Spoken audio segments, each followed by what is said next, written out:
Hi everyone, this is Jacqueline with Sound Body Wisdom, wanting to let you know that if you are subscribing to this podcast through iTunes, you're only able to see the 10 latest episodes of the podcast. If you want to listen to earlier ones or see the full library, you can visit my website and check under the tab Podcasts. Also, as you may have noticed, I've slowed down with the publishing of episodes, and it's because I've been in full swing working on my book. The upcoming book title is Touching the Invisible, and it contains expanded information on the themes that I cover in this podcast series, as well as more insights, tools, and exercises. So if you're interested in learning more about the book or have questions that you'd like addressed in the podcast, please email me at my website, soundbodywisdom.com. So thanks, and enjoy the episode.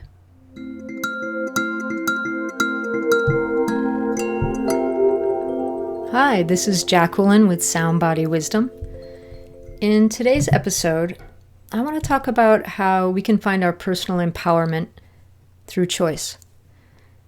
Over time or through conditioning and biology, we sometimes narrow our perspective of ourselves and life situations, and it ends up limiting our ability to see the myriad of choices in any given moment. So why not widen our scope through our awareness and curiosity and discover the multitude of options around us for how we might feel, perceive, think, or act in relation to just about any situation or different people, any circumstance. And I realize that keeping our choices limited, it might feel easier at times. And I've certainly had people express to me that having more options can feel overwhelming, and that keeping it sort of small, it brings a sense of safety or control, and I totally get that. But I'm simply suggesting you become aware of the possibilities. Ultimately, you don't ever have to choose to feel or act differently. And even when we continue to choose what's familiar, the practice of expanding our awareness of other possibilities, it's a profound tool in this complex world of being human. So I imagine that all of this can sound a bit vague, so let me offer some examples. So a possible scenario, let's say I'm having a disagreement with a friend, and I walk away feeling really committed to the perception that they're wrong and I'm right, and I just perceive the situation in black and white terms. And I can certainly stay in this perception, and whatever happens will happen. But because I am who I am and I am curious, I can also begin to question elements of the situation without placing blame or a sense of right and wrong. If I allow myself to soften, I can begin to see more options of perspective and viewpoint that lead me into a wider circle of possibility. So these new possibilities of thinking, they can help me shift out of my old conditioning and my limited perspective. So again, when I let go of attachment to the familiar of I am right, then suddenly, anything is possible as far as my ability to choose a new reaction, a response, a feeling, or even to just become more compassionate. And I know at first it can feel more vulnerable to let go of attachment and open up to a new perspective, but ultimately it really helps us grow, and in that, I think there's greater freedom. So for me, when I find myself in any situation like this, I often walk away and then I begin to ask myself questions, as if I were like a neutral bystander. I ask gentle and probing questions into my behavior, thoughts, emotions, and I also look to uncover as many ideas about the other person's behavior without ever knowing what might be more or less valid, but I just explore. So the key for me is always just being curious, but not attached to finding an answer per se. Because in the alchemy of human interactions, I found that there's rarely a single answer or reason. And I know that when I describe it here, it sounds so neat and tidy, but believe me, sometimes my own process might be a little messy as I sort through my emotions and my protective ego. But this method of black and white thinking, the one or another as the only possibilities, it's a prevalent form of human assessment. I think We take comfort in having an answer as opposed to seeing that many possibilities or just not knowing is possible. And yeah, sometimes we have past experience that informs us. And this really is a fundamental way in which we learn. For example, I touched the hot toaster, I burnt my finger, and now I know not to touch it again. So we come to know our world through this process. And it often works really well, but there is a whole realm of situations that aren't so matter of fact. Remembering this can actually be liberating. When we limit ourselves to only seeing things as it's this way or it's that way or they're this or they're that, how does that ever truly serve us or serve others or the world that we live in? All right. Another example of limited perception is how we might feel about something that's happened in the past.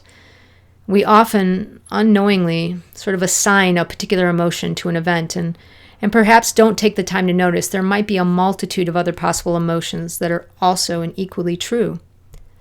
At any point, we have the power to choose how we feel and perceive. Even if the predominant emotion is sad or happy, these are most likely accompanied by aspects of other feelings because emotions have overtones of other emotions, and we're able to find variation in our experience when we steer clear of focusing on the singular. When we open ourselves to a greater range of possibilities, we might discover new information about how we can relate to an event, and then gradually begin to integrate what we discover, and therefore we're shifting how we label it and how we experience it. So anytime we simply react or follow our habitual emotional response to any situation or memory, we minimize our personal potential because we forfeit choice. Each of us is amazingly complex and has a continuous system of thoughts and feelings flowing through. And due to conditioning or biology, we might end up having the same perspective, thoughts, and feelings time after time. A good metaphor might be comparing this constant stream of thoughts to something like a river. And in this sense, we're immersed in a river constantly. The river being these thoughts and feelings, and you see the same rocks over and over again along the banks of this river. You might also attempt to cling to the same branch at a certain point. But through practice, opening our focus, letting go of attachment, we may begin to see the sky, the trees, colors, and even the horizon. Why not open our personal lens and practice taking in all that's possible? Why not allow a little bit of surrender while in that river of thought and emotion and see where it takes you? You can always return to the safety of the familiar rocks or the branch, but what if you choose to expand the landscape of possibility? What if you were able to perceive other thoughts, feelings, perspectives in the landscape beyond what's been familiar? Okay, so try this. The next time you find yourself in a situation of maybe challenging emotions or a conflict or just a conditioned reaction, try to imagine everything you're thinking and feeling as this river. And by this, I mean let go. Try to just consciously flow with it without getting stuck on one thought or one feeling. Open your vision to seek out other possible thoughts, ideas, perspectives, and flow along with them too, without limitation. Let yourself soften as you look around and see what else there is and be curious. Remind yourself you can always choose when you want to narrow your vision, grab that familiar branch or rock. But just right now, see if you can surrender. For just a few moments, see if you can sense that there are other possibilities for how you might choose to see, to feel, and think. Notice how it feels to let go of the certainty or the attachment to feeling or thinking a specific way. See where the river takes you and just allow yourself to have a new experience, no matter how small it is. And as you soften, you might find that you're able to be with your habitual ways of seeing things, while simultaneously opening to a new landscape in the present. From there, you'll be able to make new choices as far as how you want to flow in this river of your experiences. And who knows, you might even have some fun splashing around a little bit. All right, let me share a personal story because think is a good example of what I'm trying to describe. And the story is probably one of the greater defining stories in my life, and it really had an incredible impact on so many aspects of who I am. My grandmother died when I was 12, and there was a consequent sort of chain of significant events which contributed to her death being sort of emotionally and psychologically complex. And I've spent quite a bit of time in the past few decades unfolding the layers of this grief and the loss and really the story of it all. So the other day, as I was talking to a friend about how things unfolded with her dying and, overflowing with all the years of sort of personal reflection and insight, I realized that I was still choosing to perceive her dying as tragic and something that was negative. And as I softened and allowed myself to be curious, I discovered so many other truths, the truth that life unfolds with unknowable blessing and challenges, that it's up to me as far as how I carry those memories, how I tell those stories, how I let it permeate my sense of being in the world.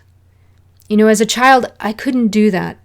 The only choice I knew was what was happening all around me, and that was grief and deep loss, and that's what I carried with me unquestioned into adulthood.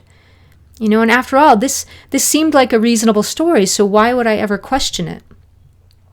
But I choose to question it because I realized that only feeling the grief and the loss, it perpetuated the perception of negative or tragedy in some way.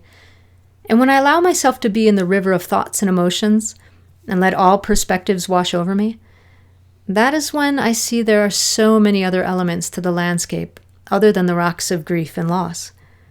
The other day I wasn't clinging to a branch where all I could see was the story of this as a sad tragedy.